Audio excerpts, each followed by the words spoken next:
Okay, I have a question. Those ordinances are on your email. If y'all review them, and then we'll have it on the agenda for the next meeting. I'll have a hard copy in your packets too. Can't worry about printing out. Jim, I know a lot of people, I've had the same question myself, calling back to the cable company and requesting that, you know, that they asking for certain channels to show and all. Do they determine, or is there any way the public can determine as to what they want to watch on that cable? The public can't tell them what they have to do. You can put, you require them in your ordinance that they have a minimum of 40 channels for free that they offer, but you can't go in and say, now you're going to offer this, but you're not going to offer this or something. They have to be competitive, and they have the right to put what they want on there. But you can require that they offer at least a certain level of service, like at least, and your document says 40 channels in their basic premium service now, the basic cable service. I know there was an uproar with people, you know, wanting to see, because they decide what they want to give you. Yep. I mean, Cable One decide what they want to give you here, and you go upstate. Cable One's upstate, they decide what they want to give them up there. So Completely different. Public doesn't have a. We can't. I think the only times they'll have an input like that, Ronnie, is if you get a group or a city that wants to see a certain channel and they sign a petition and say we want that channel, I think they'll put that channel on if you get a certain number to do that. Because I know for a long time. Jim, are you just I'm just telling you, it's here because of the public notice requirements. You've got a copy of it. You can look at it. They're in front of you. The agreement, as you've seen it, has been approved by the AT&T and by the cable company. Look at it, and we'll have some public comment maybe next time, maybe not, and then you can adopt it or not as you see fit. Do y'all want to try to have public comments on this at the next meeting? Or do y'all I mean, if it's on the agenda, they can just sign up like they do now. Right. But I'm just going to kind of put it on there, public comments. put it on there? Let's get moving on with that. Okay. We've had 10 years of missing this money out there, and that's way over. And it's been the cable franchise agreement with Cable One expired 10 years ago. We just haven't renewed it, so we haven't looked at increasing the 3 to the 5. We were closing in on them with Katrina hit, and then 5 years later, we're doing it again. All right. Last issue. Yes, sir. You all got a copy of the tort claims notice on the water system. I need to give you something brief. We don't need to go into executive session. Let me just tell you what it is. What that is Arbor Station complaining about their water bill and about the way their water bill is computed. They gave us what's called a tort claims notice. If somebody's going to sue you for a tort, for a negligent act where you hurt somebody or where you did something wrong, they got to give you a certain period of time to look at it, consider whether or not you want to settle it before they sue you. That's called a tort claims notice. When we get those, we have to send them to our insurance company because our insurance company covers us for torts and evaluates it. We got it, we sent it on to them. I've talked to our insurance company. The insurance company says, this is not a tort. Y'all didn't do anything. This is your ordinance. Whatever you did here, this is by law. You don't have coverage for this. I said, well, okay. We haven't been sued yet either, so we'll talk some more when we get sued. So the insurance company has said they're not covering us because it's not a tort claim. It's a different kind of claim. The mayor and I have talked, and I'm sure I'll talk to you all some more over the next, I think it's 90 days we have to respond to the tort claims notice if we choose to. If we don't do anything at all ever, sooner or later Arbor Station might sue us over it. I suspect. You want to get them to sue? Well, I mean, there's... And then you want to bring it to a head? Well, I understand. We have our own claims. That man right there can go down there and turn a valve and bring it to a head. I understand. We have our own claims against Arbor Station. They owe us $90,000 back on their water bill. I think earlier I said something about the best defense is often a good offense. Maybe that's what we have here. I don't know, but we'll talk about it some more. Yeah, that's where it is. There'll be more to talk about it, but that's what the claim is. The claim's over an arbitrary number of $8,800. Yes, yeah. They say their objection is this: you say in your ordinance the minimum use that we're going to figure every residential dwelling unit uses is 8,333 gallons, and multiply that times our rate. I don't know what that comes out. Let's say 60 bucks. All right, that's the minimum water bill we're going to charge each apartment. We don't care how much you use. We're not going to meter you. That's what it's going to be. Arbor Station says, y'all, that's not right. 8,333 gallons is way too big a number. The average apartment only uses, I'm picking up 4,000 gallons a month.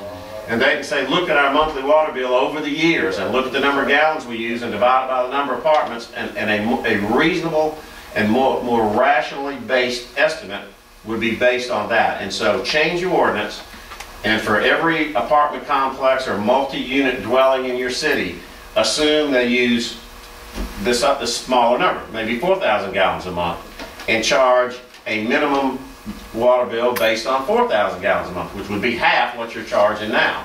And they said that would be more reasonable, and it would cost you half of the water bill that you're billing now to multi-unit companies. It'd be restructuring our water Completely. to suit Arbor Station what they want to pay. Yeah. Well, they knew what they were getting. Okay, I just didn't go. Bring it forward. on. They can do the math. All right, public comments. We have Mr. Greg Ruby here, 112 South Wright Avenue On a water drainage. yes. Imagine that.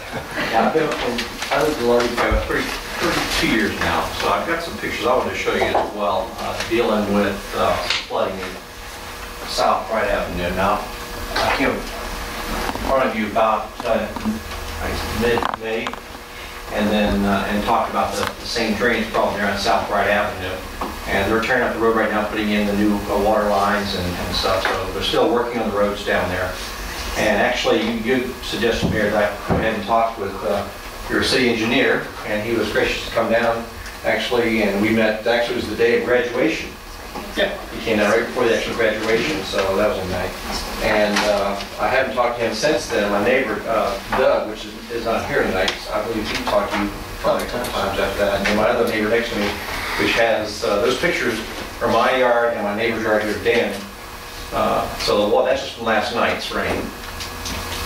To give you an idea. And I had some water in the shop too. He's got some water pretty close to getting into his house, as well as his shop in the back. So we don't have the 6 inches like your situation, but never had this problem before. It's flooded like this probably 4 times since January. There has been some changing in some of the building and stuff. There's been people filling in their low areas, and some of the lots, actually one lot's been filled like 2 feet down the street from us, but I don't know if that's contributing to that or not. But I was looking at a possibility of maybe if we got a culvert on the west side of the road, and they would go under the road where they're actually working right now and tie into the existing culvert on the east side, it might be able to take care of some of the water. And then Dan and I were talking about if we had to get water from the back of the yards, we'd want to put our own culvert to feed into that one, maybe a smaller 6-inch line you get like from Lowe's or something, but we need to have some place for the water to go. And it's not just our 2 yards, it's probably about 3 or 4 houses that have the same problem, but I think we're the main ones as far as getting close to getting water in the house and stuff. Daryl, have you looked at, Yeah, we've looked at it. In fact, David's putting together a plan now to give you some estimate of what it would cost to basically put another outfall down South Ocean Way down to Highway 90. That's the lowest part of the system. Right now, that would help bleed that out of there. but I mean, that's a real project. That's a big, That's a big problem. yeah, but I mean, is there anything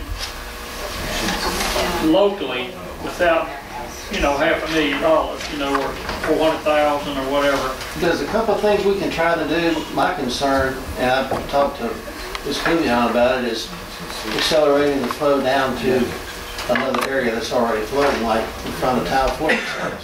Hotel already suffering, yeah. Yeah, that would accelerate the runoff downstream, of course, to do that. It's just a bad situation. I've noticed the drainage is better now on those culverts. I don't know if they cleaned it up or where it runs down to Gulf 401. It seems to be better flowing from the existing. Yeah, we asked them to increase the size under Central, and they did in this project. So that seems to be, because actually they got the hydrant down there running for a couple of weeks purging, I guess. And that's been running without, not backing up at all. When they opened the fire hydrant further up the street, it was backing up, a couple months ago. But now it seems to be running down that side. He talked about maybe, Doug mentioned, you suggest possibly putting a culvert and run it diagonally and tying into that. Might help. Right. Press that area, catch the local Right. runoff. That may be of some help. If we can get that as low as we can, and it's still clear the main lines and all stuff are in the street there, and now's a good time to do it because they're still, they haven't paved the road yet, so. I just kind of want to find out what the status was, and just kind of mention that, what they're still having. Okay, I think Daryl is still, they're still working on the estimate, because I checked on that with David. So they're still, we don't have any numbers yet.